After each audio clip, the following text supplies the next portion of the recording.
नमस्कार, मैं हूं बालकृष्ण थरेजा। आप देख रहे हैं डेली लाइव। आइए शुरुआत करते हैं आज के मुख्य समाचारों से। फूड ग्रेन मर्चेंट एसोसिएशन पदाधिकारियों ने कृषि उपज मंडी समिति सचिव को सौंपा ज्ञापन। धान मंडी क्षेत्र में व्याप्त समस्याओं के समाधान की मांग।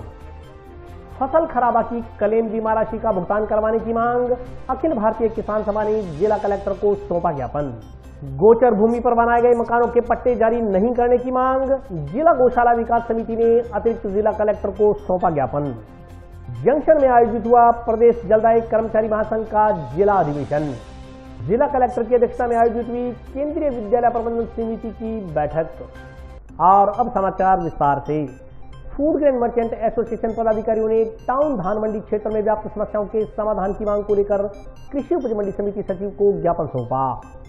फूड ग्रेन मर्चेंट एसोसिएशन पदाधिकारियों ने टाउन धान मंडी क्षेत्र में व्याप्त समस्याओं से बुधवार को कृषि उपज मंडी समिति सचिव CL वर्मा को अवगत करवाते हुए उनका निस्तारण करवाने की मांग की। व्यापारी एसोसिएशन अध्यक्ष संतराम जिंदल के नेतृत्व में मंडी सचिव से मिले। इस मौके पर फूड ग्रेन मर्चेंट एसोसिएशन अध्यक्ष संतराम जिंदल ने बताया कि मंडी की सबसे बड़ी समस्या प्रदूषण की है। प्रदूषण कम करने के लिए मंडी क्षेत्र में स्मोक टावर की आवश्यकता है, ताकि प्रदूषण कम होने से व्यापारी व मजदूर कर्मचारियों से बीमारियों से बच सकें। इसके अलावा मंडी क्षेत्र में कई जगह लाइटिंग व्यवस्था नहीं है। मंडी क्षेत्र में लगी कई लाइटें खराब होने के कारण रात्रि के समय बंद रहती हैं। मंडी में शौचालयों का भी अभाव है। व्यापारियों व मजदूरों को खुले में लघु शंका करने की मजबूरी हो रही है। मंडी क्षेत्र में चोरी की घटनाएं बढ़ रही हैं। इसके लिए मंडी क्षेत्र में CCTV कैमरे लगवाने की आवश्यकता है। जिंदल ने कहा कि मंडी के बाहर से निकलने वाली सड़क पर पहले रात्रि के समय अंधेरा पसरा रहता था, अब वहां लाइटिंग की व्यवस्था करवाई गई है। रात्रि को अंधेरे में रहने वाले मंडी की अन्य जगहों पर भी लाइटिंग करवाने की व्यवस्था करवाई जाए, ताकि चोरी की घटनाओं पर अंकुश लगे। उन्होंने कहा कि मंडी में सन 1977 से पानी की टंकी बनी हुई है, जो कि अब जर्जर हालत में पहुंच गई है। इससे कभी भी हादसा हो सकता है। इस टंकी को गिराकर इसकी जगह नई टंकी का निर्माण करवाया जाए। मंडी क्षेत्र में कुछ जगहों पर गंदे पानी की निकासी की व्यवस्था का अभाव है। एक दो स्थानों से नाले भी क्षतिग्रस्त हैं। नालों की रिपेयरिंग करवाने व गंदे पानी की निकासी की समुचित व्यवस्था करवाई जाए। मंडी सचिव CL वर्मा ने बताया कि मंडी क्षेत्र में कुछ लाइटें खराब हैं, उन्हें एक सप्ताह में दुरुस्त करवा दिया जाएगा। मंडी में CCTV कैमरे लगे हुए हैं, उनमें कुछ में तकनीकी खराबी आ गई है, जो जल्द ही दुरुस्त करवा दी जाएगी। उन्होंने बताया कि मंडी यार्ड में 16 शौचालय बने हुए हैं। जरूरत होने पर और शौचालयों का निर्माण करवा दिया जाएगा। इसके अलावा अन्य समस्याओं का भी शीघ्र निस्तारण करवा दिया जाएगा। हमने आज चेयरमैन साहब और सेक्रेटरी साहब से मुलाकात की है। मंडी दी समस्या कई समस्या है। जैसे सब तो बड़ी समस्या तो इतने प्रदूषण की है। ਉਹਦੇ वास्ते स्मोक टावर की मांग की है चेयरमैन साहब तो कि मंडी के स्मोक टावर है ते लाया जाए, ताकि ਜਿਹੜੇ मजदूर है ਜਾਂ कोई व्यापारी है ये बीमारियां तो प्रदूषण फैलता है, दमे की बीमारी है होर है, तो बचा जा सके। मंडी की होर समस्या बहुत है छोटी छोटी, जैसे लाइटां की समस्या, लाइटां बंद पड़ी है। सेक्रेटरी साहब ने वास्ते असीं बताया भी ये ठीक है, जल्दी ठीक की जान। दूसरी बात कुछ बाथरूमों की समस्या है मंडी में, जैसे खुले में मजदूर है या व्यापारी खुले में जाते हैं, वो वास्ते सेक्रेटरी साहब ने कहा है तो उन्होंने सानू आश्वासन भी दिया है भी ये जल्दी तो जल्दी ये समस्या ना जी है दूर की जाएगी। मंडी में चोरियां बहुत हो रही है, ये वास्ते भी सेक्रेटरी साहब से असी 2 तक कैमरे की मांग की है। उन्होंने कहा भी 2 कैमरे जो 60 नंबर दुकान है ना, उधर चोरियां ज्यादा होती है। अभी 2-3 दिन पहला भी चोरी हुई थी। अब हम उधर मंडी के बाहरले पासे जो सड़क है जी, उत्थे कोई लाइट नहीं थी। अब वो सारी रोड से शंकर धर्म कंडे ताईं लाइटां जड़ियां वो परसों ही सारियां नवीं लवातियां चालू हो गई लाइटां, तो हुण उहदे नाल बहुत फर्क पै गया। इसे करके चोरी से हौली हौली करके अंकुश लगेगा। ये छोटियां छोटियां चीज़ां हैं। तो अगे सर्दी का टाइम भी आ रहा है, सर्दी के टाइम दे विच चोरी होने की जिहड़ी संभावना है वो बहुत होंदी है। तो ये वास्ते सेक्रेटरी साहब से मिले, उन्होंने सानू ये पूरा आश्वासन दिता है भी जल्दी तो जल्दी मीटिंग जिहड़ी होएगी उहदे विच इन्हां मुद्दों ते विचार करके जल्दी ये निपटारा किया जाए। फूड ग्रेन मर्चेंट एसोसिएशन के पदाधिकारियों द्वारा कुछ मंडी की समस्या करवाया है, तो उसमें कुछ लाइट खराब हैं, तो शीघ्र ही हफ्ते भर में उनका है जो सुधार करवा देंगे।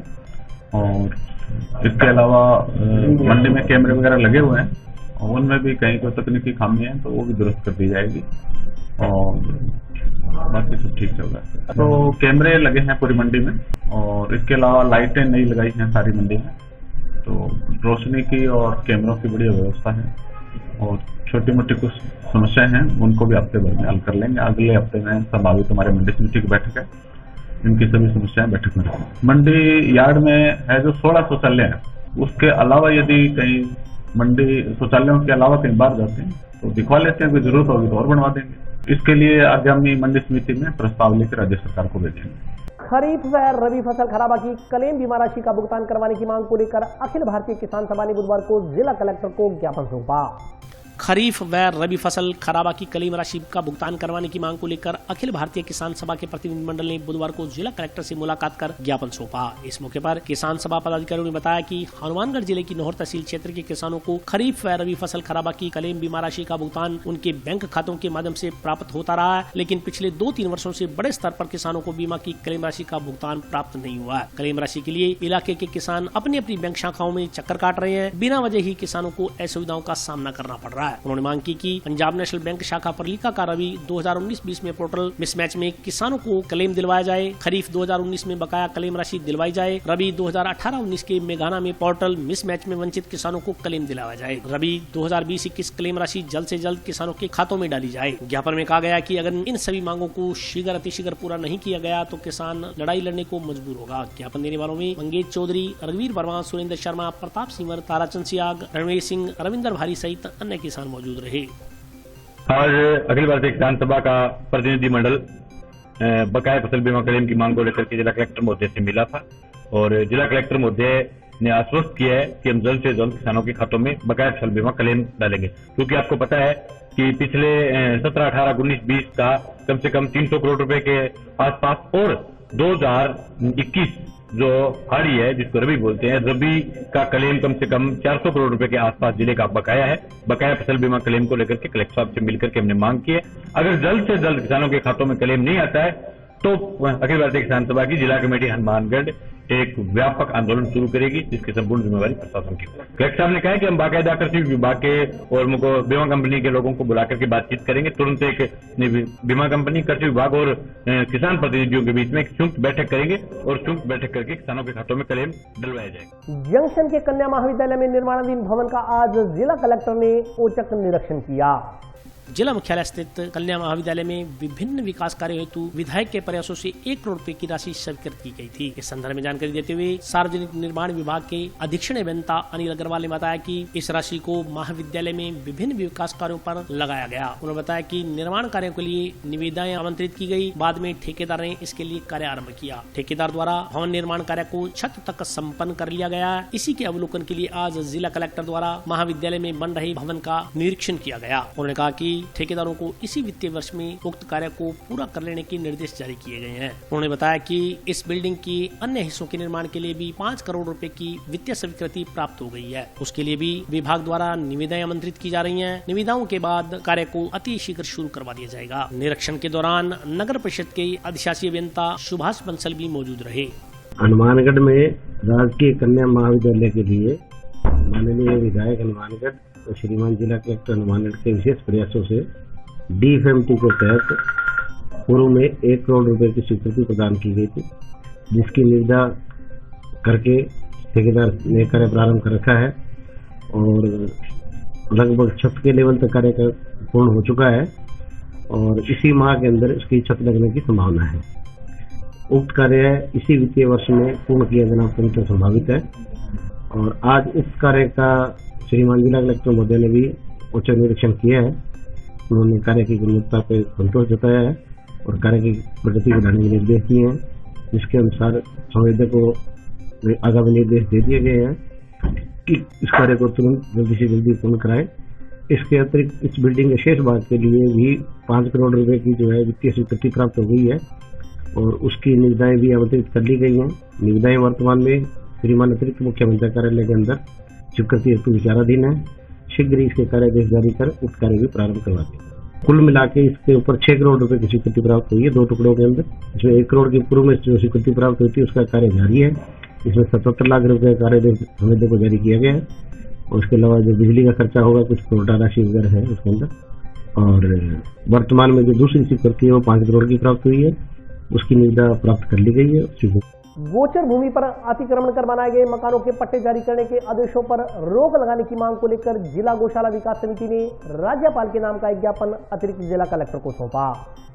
राज्य सरकार की ओर से गोचर, चारागाह आदि में अतिक्रमण कर बनाए गए मकानों के पट्टे जारी करने के आदेश पर रोक लगाने की मांग को लेकर बुधवार को जिला गौशाला विकास समिति के सदस्यों की ओर से राज्यपाल के नाम का ज्ञापन अतिरिक्त जिला कलेक्टर को सौंपा गया। प्रतिनिधिमंडल में शामिल जिला गौशाला विकास समिति अध्यक्ष अभयपाल एचरा ने बताया कि राज्य सरकार के कैबिनेट मंत्रिमंडल ने 15 दिसंबर को एक आदेश जारी कर राजस्थान के शहरी व ग्रामीण क्षेत्र की गोचर आदि की भूमि पर अतिक्रमण कर बनाए गए मकानों का पट्टा जारी करने के लिए सहमति प्रदान की है, जो कि पशुओं व गोवंश के जीने के अधिकार पर अतिक्रमण है। उन्होंने कहा कि हमारे पूर्वजों ने गोचर चारागाह की जो योजना बनाई थी वह पर्यावरण संतुलन के अनुकूल थी। वर्तमान परिस्थितियों में राज्य सरकार इस पर्यावरण अनुकूल परिस्थितियों को बाधित कर पर्यावरण को असंतुलित करना चाहती है। यह सर्वोच्च न्यायालय के आदेश की भी अवहेलना है, जिसमें उन्होंने स्पष्ट कहा है कि सरकार गोचर चारागाह, जोहड़ पायतान, नाड़ी डोली, ओरण व मंदिर माफी की भूमि का उपयोग नहीं कर सकती है। ज्ञापन में राज्य सरकार के उक्त आदेश पर पूर्णतः रोक लगाने की मांग की गई है। ज्ञापन देने वालों में विकास गोयल, विजय रोहता, मनोहर लाल बंसल, अजय कुमार गर्ग, रामस्वरूप झोवर सहित अन्य सदस्य शामिल रहे। हमने इसलिए दिया है जिला कार्यकारिणी हनुमानगढ़ ने कि भी राज्य सरकार ने 1-2 दिन पहले इनकी कैबिनेट की कोई मीटिंग हुई और इसमें ये निर्णय लिया है कि ये गोचर भूमि जिनके कब्जे में है आज से पहले, तो उनको पट्टे दिए जाए। तो हमारा मतलब निवेदन ये है कि ये गोचर भूमि है, ये सिर्फ गोवंश के लिए है और पहले जो भी सरकार थी, जो भी बुजुर्ग थे, उन्होंने ये फैसला बहुत लंबे टाइम से लिया हुआ है कि गोचर गौओं के लिए है। तो हमारा निवेदन ये है कि ये गोचर भूमि जो है गौओं के लिए ही मिलनी चाहिए, ताकि ये सड़कों पे जो गोवंश घूम रहा है, गवर्नमेंट बार बार कह रही है कि इनको कंट्रोल करो। कंट्रोल कैसे होगा जब रकबा देंगे? हमने बार बार कलेक्टर साहब से मांग की है कि ये रकबे जो हैं ये अलॉट करो गौशाला के, ताकि हम ये गोवंश जो सड़कों पे घूम रहा है, रोज एक्सीडेंट हो रहे हैं, इनसे हम बच सके। तो सरकार जो है ये पट्टे लोगों को दे रही है, कैसे लोगों ने कब्जा कर रखा है, तो वो कब्जे छुटा के गोवंश को दे। हमारा ये निवेदन है। प्रदेश जलदाय कर्मचारी महासंघ का जिला अधिवेशन बुधवार को जंक्शन में आयोजित किया गया।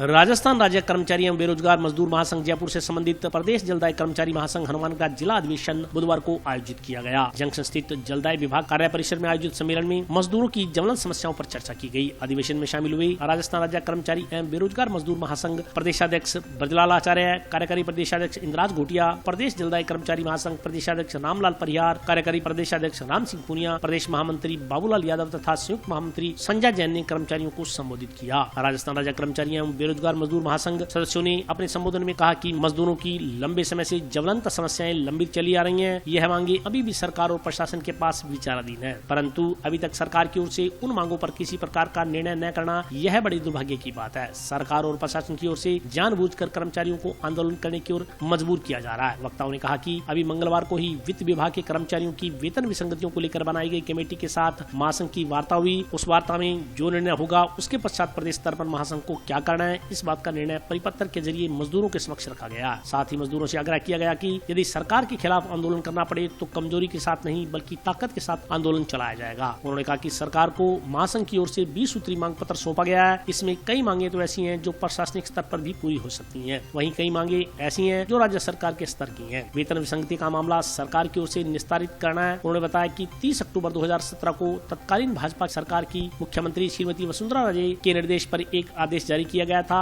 उस आदेश के कारण कर्मचारियों की करीब 1 करोड़ 1.5 लाख रुपए की रिकवरी हुई। सेवानिवृत्ति होने पर कर्मचारियों के पेंशन के मामलों का अब तक का निपटारा नहीं होता जब तक वह रिकवर नहीं करवा देता। 30 अक्टूबर 2017 को जारी किए गए आदेशों को तुरंत प्रभाव से निरस्त करने का भी महासंघ का एक मुख्य मुद्दा है। उन्होंने कहा कि कर्मचारियों से जो रिकवरी की गई है वह वापस दी जाए। अधिवेशन के दौरान प्रदेश पदाधिकारियों की मौजूदगी में कर्मचारियों की समस्या निराकरण के लिए जिला कार्य समिति का सर्वसम्मति से पुनर्गठन किया गया।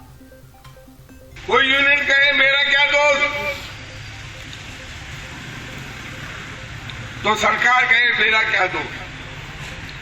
एक बहुत बड़ा ही अपने यहाँ विभाग के अंदर षड्यंत्र चला और वर्षों तक वो षड्यंत्र चला कि नीचे का अधिकारी ऊपर के अधिकारी को और ऊपर का अधिकारी उससे ऊपर के अधिकारी को। और जयपुर में बैठा हुआ चीफ इंजीनियर राजस्थान की सरकार को जाकर ये कहते थे कर्मचारी काम नहीं करते।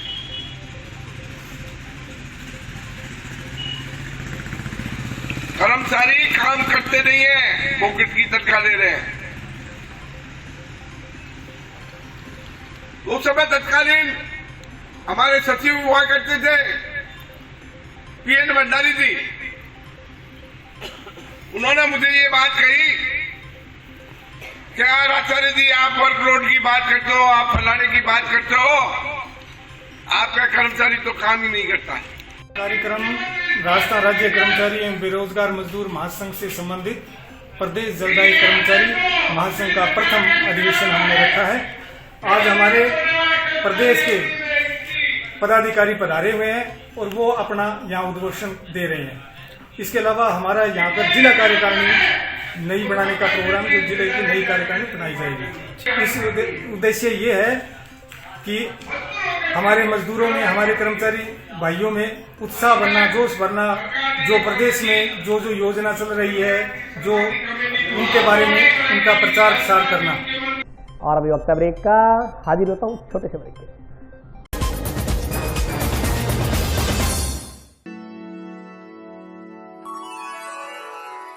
यूं तो कई बार मुझे हंसते देखा है, पर ये हंसी कुछ और है। ये गहना मुझ पर जचता है, पर ये महज एक गहना नहीं, ये रूपरेखा है मेरे मन की, हंसती खिलखिलाती लहरों की, जो आतुर थी अब तक मुझ पर सजने को। इसलिए ये गहना ही मेरा सच्चा श्रृंगार है, श्रृंगार है, श्रृंगार है।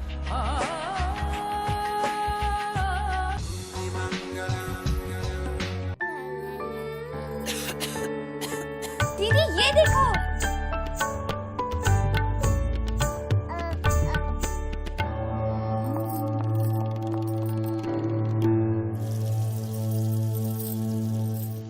नोवेल कोरोना वायरस बीमारी को फैलने से रोका जा सकता है। खांसी और छींक के बाद और बच्चे को छूने से पहले अपने हाथों को साबुन से धोकर इसे फैलने से रोक सकते हैं।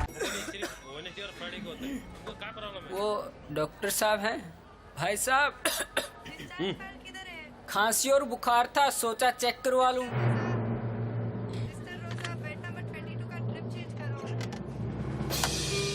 नोवेल कोरोना वायरस बीमारी को फैलने से रोका जा सकता है।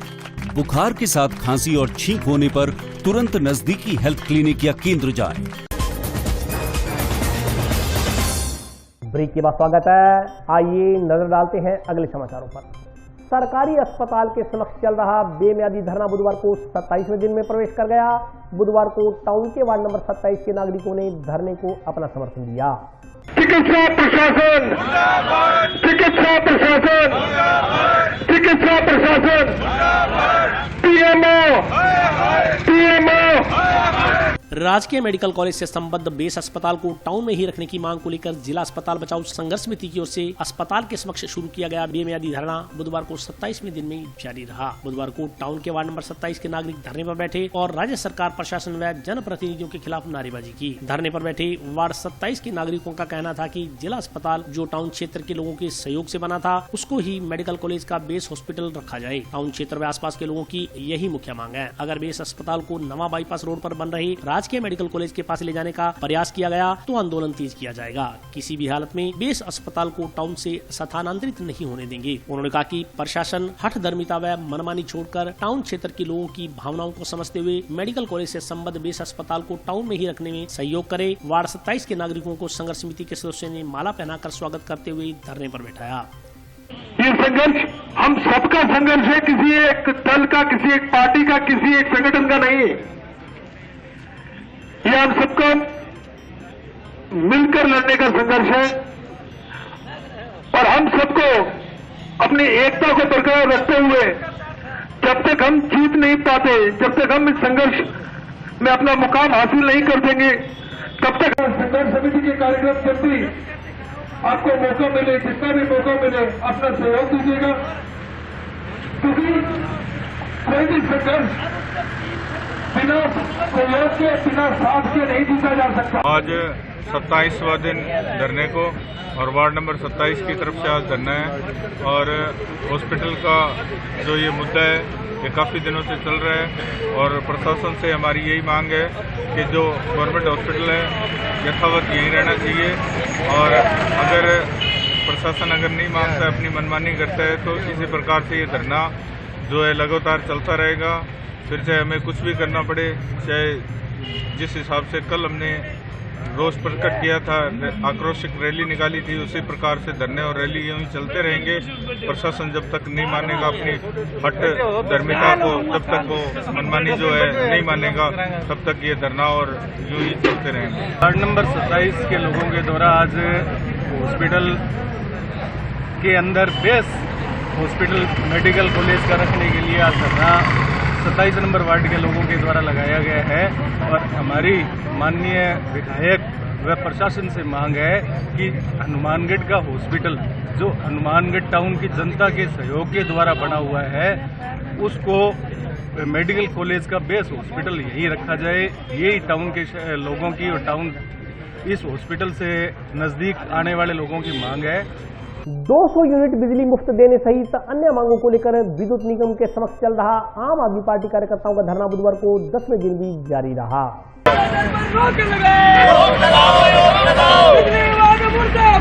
मुर्दाबाद 200 यूनिट बिजली मुफ्त देने व विद्युत दरों में कमी करने की मांग को लेकर आम आदमी पार्टी कार्यकर्ताओं का टाउन स्थित जोधपुर विद्युत वितरण निगम लिमिटेड कार्यालय के समक्ष चल रहा बेमियादी धरना बुधवार को 10वें दिन में प्रवेश कर गया। धरने पर बैठे पार्टी कार्यकर्ताओं ने राज्य सरकार व बिजली विभाग के खिलाफ जमकर नारेबाजी की। उन्होंने कहा कि जब तक मांगों पर ठोस कार्रवाई नहीं होती तब तक बेमियादी धरना जारी रहेगा। धरने पर बैठे कार्यकर्ताओं ने कोरोना काल के समय 3 माह के बिजली बिल माफ करने, बिजली बिलों में शामिल विभिन्न प्रकार के अनावश्यक चार्जेज हटाकर बिजली दरों में कमी करने, बिजली की छीजत रोकने, भ्रष्टाचार एवं बिजली कंपनियों के कुप्रबंधन के खिलाफ ठोस कार्रवाई कर जनता पर डाले जाने वाले आर्थिक बोझ को कम करने, किसानों को खेती करने के लिए बिजली मुफ्त उपलब्ध करवाने, जिन किसानों से ट्यूबवेल, कुएं, बिजली कनेक्शन के लिए राशि जमा करवाई जा चुकी है उनके कनेक्शन तत्काल प्रभाव से जारी करने, बिजली बिलों में शामिल फ्यूल सरचार्ज को वापस लेने, जिले में जगह जगह गलत तरीके से लगाए गए ट्रांसफार्मरों को हटाने, मीटर बदलने के शुल्क में की गई बढ़ोतरी को तत्काल वापस लेने, ऑडिट के नाम से विद्युत विभाग की ओर से उपभोक्ताओं से की जाने वाली अवैध वसूली पर तत्काल रोक लगाने सहित अन्य मांगों के निस्तारण की मांग की। बिजली के बढ़ी दरों के खिलाफ स्थानीय समस्याओं को लेकर के, सरकार के स्तर पर लेकर के समस्याओं को लेकर के 13 तारीख से शुरू किया हमारा धरना आज 10वें दिन अनवरत जारी है। प्रशासन के दिमाग में एक बात चल रही है कि एक छोटी सी पार्टी, एक छोटा सा संगठन है और ये लोग क्या कर सकते हैं और प्रशासन इस मुद्दे को लेकर के गंभीर नहीं है। लेकिन मैं आपके चैनल के माध्यम से बता दूं कि ये जनता की आवाज़ है, किसी संगठन या पार्टी की आवाज़ नहीं है और जनता की आवाज़ को उठाने के लिए किसी न किसी संगठन या पार्टी की आवश्यकता होती है। आम आदमी पार्टी ने राजस्थान की जनता के लिए इस समस्या को उठाया है। अलग अलग जिलों में अलग अलग तरीके से संगठन की गतिविधियाँ चल रही है। हनुमानगढ़ जिले में हमारी पूरी टीम बिजली के इस मुद्दे को लेकर के पूरे मूड में है और बहुत अच्छे तरीके से इन समस्याओं को हल करवाएगी। ये मैं आपको और जनता को आपके चैनल के माध्यम से आश्वस्त करना चाहता हूँ। आपको याद हो, किसान 1 साल से भी ज़्यादा समय तक दिल्ली के बॉर्डर पे बैठे रहे हैं और केंद्र में भाजपा की अहंकारी सरकार को झुका करके और विजय श्री लेकर के अपना आंदोलन खत्म किया है। मैं आपके चैनल के माध्यम से प्रशासन को, सरकार को चेताना चाहता हूँ, हमें अगर इस मुद्दे को लेकर के अगर 2 साल भी बैठना पड़ेगा तो हम पीछे नहीं हटेंगे। हम बिजली के बढ़े हुए दरों को वापस लेने के लिए सरकार को मजबूर करेंगे, फ्यूल सरचार्ज हटाने के लिए सरकार को मजबूर करेंगे, जो मीटर को ठीक करने के लिए 300 रुपये से लेकर 900 रुपये बढ़ाए हैं उसको भी सरकार को वापस लेना पड़ेगा और सरकार को बैकफुट पे आना पड़ेगा। राजस्थान की जनता को बिजली बिलों के माध्यम से राजस्थान की सरकार द्वारा जिस तरीके से लूटा जा रहा है वो पूरे हिंदुस्तान में नहीं है। 2023 में विधानसभा चुनाव है और राजस्थान की सरकार ये कह रही है कि 2 दिसंबर 2018 को ये घोषणा की थी कि हमने किसानों का 10 दिन के अंदर अंदर किसानों का हम संपूर्ण कर्ज माफ कर देंगे। अभी 3 दिन पहले माननीय प्रभारी मंत्री ये कह रहे हैं कि साहब हमने किसानों का कर्ज माफ कर दिया है। और इस मुद्दे को लेकर के जब मीडिया ने कहा कि आपने किसानों का कर्ज माफ कर दिया है तो हनुमानगढ़ भूमि सहकारी विकास बैंक किसानों की जमीन कैसे नीलाम कर रही है, तो मंत्री जी ने कहा ये चीज मेरे संज्ञान में नहीं है। तो ये तो इनके रेटे पैटर्न है, अब की बार जब भी कोई प्रभारी मंत्री या प्रभारी सचिव जिस दिन हनुमानगढ़ में आएगा उस दिन उसको झलक दिखा देंगे कि हनुमानगढ़ की जनता क्या कर सकती है। केंद्रीय विद्यालय प्रबंधन समिति की बैठक बुधवार को जिला कलेक्टर की अध्यक्षता में आयोजित की गई। जिला कलेक्टर नथमल डिडेल की अध्यक्षता में बुधवार को जंक्शन स्थित केंद्रीय विद्यालय में विद्यालय प्रबंधन समिति की बैठक का आयोजन किया गया। बैठक में शैक्षिक सत्र 2022-23 में कक्षा 6 से कक्षा 8 तक के 2 सेक्शन करने और कक्षा 11 में वाणिज्यिक संकाय खोलने का अनुमोदन किया गया। केंद्रीय विद्यालय के प्रिंसिपल R.K. मीणा ने बताया कि बैठक में इसके अलावा कंप्यूटर मद में पूर्व किए गए बजट प्रावधान 2 लाख से बढ़ाकर 3 लाख रुपए करने, हारमोनियम, ड्रम सेट, कांगो इत्यादि की खरीद करने, विद्यालय की आधारभूत संरचना की पूर्ति हेतु 11 लाख की लागत के विभिन्न सामान खरीदने के प्रस्तावों का अनुमोदन किया गया। प्रिंसिपल मीणा ने बताया कि पीएमसी से मेरे अनुमोदन के बाद इन प्रस्तावों को नई दिल्ली स्थित केंद्रीय विद्यालय संगठन को भेजा जाएगा, जहां से फाइनल अप्रूवल मिलने के बाद इन्हें लागू किया जाएगा। उन्होंने बताया कि इससे पहले कक्षा 1 से 5 तक की कक्षाएं 2 सेक्शन में चल रही हैं। अब केंद्रीय विद्यालय संगठन से अनुमोदन के बाद अगले सत्र में कक्षा 6 से 8 भी 2 सेक्शन में चल सकेंगी। बैठक के बाद स्कूल के बैडमिंटन व जूडो के राज्य स्तरीय खिलाड़ियों को सम्मानित किया गया। बैठक में जिला कलेक्टर के अलावा वीएमसी सदस्य डॉक्टर अरविंद पाठक, नगर परिषद के अधिशासी अभियंता सुभाष बंसल, राजेंद्र सिंह चारण, हेमलता शर्मा, डॉक्टर ब्रजपाल सिंह सहित अन्य सदस्य मौजूद रहे। आज हमारी दूसरी बैठक हुई थी विद्यालय मैनेजमेंट कमेटी की, जिसमें कलेक्टर साहब आए थे। उन्होंने पिछली जो मीटिंग में जो मुद्दे थे, क्या क्या काम हुए, उनके बारे में विस्तार से चर्चा की। जो काम अधूरे रह गए उसके लिए पीडब्ल्यूडी को निर्देशित किया कि वो जो चिल्ड्रन पार्क यहाँ बनाया जा रहा है उसका एस्टीमेट दे, जिससे कि हम ऊपर जो हमारा क्षेत्रीय कार्यालय है उससे हम बजट मांग सकें। तो उन्होंने कहा कि मेरे थ्रू पीडब्ल्यूडी के अधिकारियों को भेजा जाए, जिससे कि कार्य जल्दी हो जाएगा। बहुत ही अच्छी मीटिंग रही और बहुत ही सराहना की। सभी बच्चों ने उनका स्वागत किया और स्वागत गान के साथ उनका स्वागत हुआ। और उनको जो भी हमारे यहाँ से बच्चे जिन्होंने राज्य स्तर पर भाग लिया या नेशनल स्तर पर जिन बच्चों ने साइंस एग्जीबिशन में भाग लिया, उनको भी उनके द्वारा इनाम दिया गया। विद्यालय परिवार की ओर से भी इनाम दिया गया, उनको मोटिवेशन दिया गया और प्रत्येक बच्चे से व्यक्तिगत रूप से चर्चा की कलेक्टर साहब ने। ये तो बहुत ही अच्छी बात है। इससे बच्चों का बहुत ही उत्साहवर्धन हुआ और बच्चों को लगा कि आज कलेक्टर साहब हमारे बीच में हैं। और उन्होंने प्रत्येक बच्चे से उनकी हॉबी के बारे में जाना, उनके पेरेंट्स क्या करते हैं, ये एक नया विद्यालय जो खुला है उसमें उनको कैसा लग रहा है, और उनकी समस्याओं के बारे में भी चर्चा की। और उन्होंने आगामी जो मीटिंग होगी फरवरी में, उसमें भी बढ़ चढ़ कर बच्चों का भाग लेने के लिए निर्देशित किया है। और जो हमारा गेम्स है उसको प्रोत्साहन करने के लिए क्या क्या उपाय प्रशासन के द्वारा किए जा रहे हैं, केंद्रीय विद्यालय प्रिंसिपल के द्वारा क्या क्या योजनाएं यहाँ पर चल रही है, और किस तरह से नेशनल स्तर पर हमारा जो प्रोजेक्ट गया है वो पराली से संबंधित था। पराली जो कि यहाँ की विशेष समस्याएं थी, जैसे गंगानगर, हनुमानगढ़ और उत्तर भारत की भी ये समस्या, पराली से कैसे निजात पाई जाए। एक बच्ची ने बहुत अच्छा प्रोजेक्ट बनाया। उन्होंने कहा पराली को छोटी छोटी काट के और उसको फिर ईंटों में कन्वर्ट करके ईंटें बनाई जा सकती है, और वो राष्ट्रीय स्तर पर उनका चयन हुआ है और उनको भी इनाम दिया गया। आज हमारी विद्यालय प्रबंधन समिति की बैठक हुई थी और इस बैठक में कुछ महत्वपूर्ण एजेंडों पे बात हुई। उनमें से मुख्य मैं आपको बता देता हूँ। एक तो जब कलेक्टर सर आए थे, उन्होंने यह कहा था कि यहाँ पे जो हमारा ग्राउंड है उसके अंदर जो प्लांटेशन होना चाहिए। आगे रेनी सीजन जो आ रहा है, तो उस रेनी सीजन में क्या है कि प्लांटेशन होगा तो वो अच्छी ग्रीनरी रहेगी और स्कूल के लिए वो अच्छा लगेगा। उसके अलावा जो ग्राउंड खाली पड़े हैं वहाँ पे चिल्ड्रंस पार्क बनाने के लिए और ओपन जिम के लिए भी उन्होंने बोला। और उसके अलावा उन्होंने बोला कि साइड में जो गर्ल्स कॉलेज बन रहा है तो वहाँ पे कुछ बहुत सारी जो मिट्टी है वो जो खुदाई करके, या मेडिकल कॉलेज से जो खुदाई करके जो मिट्टी निकाली जा रही है वो मिट्टी भी यहाँ पे लाके उसके लिए भर्ती करवा दी जाए, ताकि आने वाले टाइम में उसको अच्छे प्ले ग्राउंड के लिए काम में लिया जाए। उसके अलावा ये भी कहा गया कि जो स्कूल के अंदर अभी साइंस फैकल्टी है और क्लास 11 के लिए साइंस स्ट्रीम चल रहा है, तो आगे आने वाले टाइम में वहाँ पे कॉमर्स और आर्ट स्ट्रीम भी चली और उसके लिए भी प्रयासरत है। और उसके साथ में जो भी इंफ्रास्ट्रक्चर है या फर्नीचर देख लीजिए या कोई दूसरी जो चीजें, जो फैसिलिटीज जो जरूरत होती है एक सक्सेसफुल रनिंग के लिए स्कूल के लिए, तो उन सारी चीजों के लिए कलेक्टर सर ने बोला है। और उन्होंने रिकमेंड भी किया है कि जो आप अपने विद्यालय लेवल पे आप ले सकते हो उनको आप ले लीजिए, और बाकी के लिए आप लिखिए, मेरे थ्रू आप रीजनल ऑफिस को लिखिए या हेडक्वार्टर को लिखिए, तो वो भी सुविधाएं आपको उपलब्ध करवाई जाएंगी। टाउन स्थित एनएमपीजी कॉलेज में जर्जर हो चुके छात्रावास तथा जिम्नेजियम हॉल को तोड़ने का कार्य आरंभ कर दिया गया है। महाविद्यालय प्राचार्य ने बताया कि शीघ्र ही दोनों भवनों को नया रूप दिया जाएगा।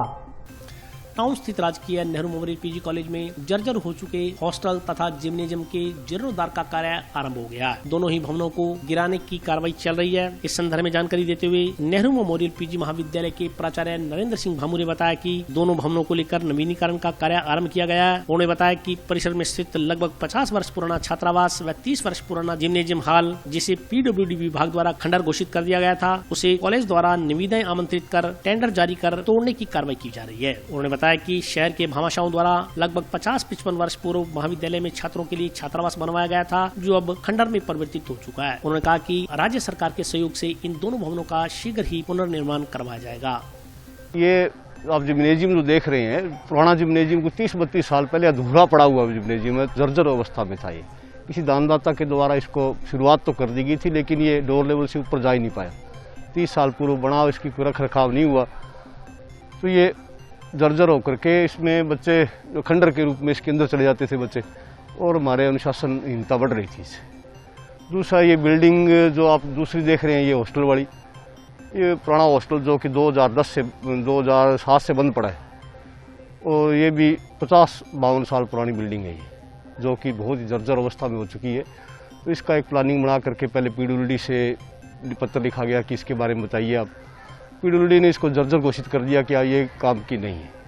कलेक्टर साहब ने इसके बारे में, जब कलेक्टर साहब यहाँ पर आए तो कलेक्टर साहब करने लगे इस बिल्डिंग को यदि आपने ये ध्वस्त नहीं किया और जमीन दोज नहीं किया तो कोई बच्चा इसमें दब के मर जाता है तो आप कितनी बड़ी बदनामी होगी महाविद्यालय की, आप इस बात को सोचते हुए इस पर कार्रवाई करें। मैंने तुरंत ही फिर उसके बाद में पीडब्ल्यूडी से इसका सर्टिफिकेट ले लिया कि ये जर्जर अवस्था में इसको समाप्त किया जाए, क्योंकि अनुशासनहीनता का भी अड्डा है। तो क्योंकि बच्चे जब यंग बच्चे हैं उधर चले जाते हैं, कुछ तो हमारे स्टाफ सीमित होने के कारण हमारे को दिक्कत तो इसमें आती है। फिर हमने करके फिर उसके बाद में आयुक्तालय से मंजूरी ली इसकी। आयुक्तालय ने मंजूरी दे करके एक टीम बनाई कि इसमें कलेक्टर साहब का नॉमिनी और एक पीडब्ल्यूडी का नॉमिनी और एक गवर्नमेंट कॉलेज का प्रिंसिपल, ये तीनों मिल करके इसको टेंडर प्रक्रिया अपनाई।